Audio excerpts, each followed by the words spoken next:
Viral mobil Pajero Sport gunakan plat nomor unik dengan tulisan Madura. Plat nomor merupakan alat yang cukup penting karena bisa menunjukkan asal dari sebuah kendaraan. Setiap plat memiliki kode yang berbeda-beda dan fungsinya masing-masing, di mana warga sipil tidak boleh sembarangan menggunakan kode pada plat. Namun, sebuah mobil dalam unggahan akun TikTok @niken141 memperlihatkan kegaduhan yang ditimbulkan oleh sebuah mobil dengan plat nomor unik yang tidak seharusnya.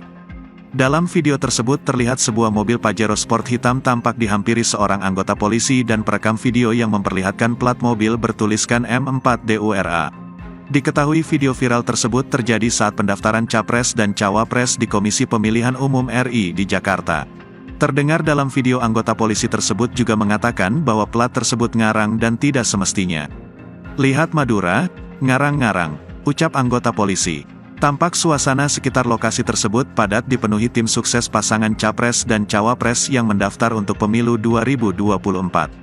Sontak saja unggahan video itu pun mendapat beragam komentar dari warganet. Download Tribun X sekarang, menghadirkan lokal menjadi Indonesia.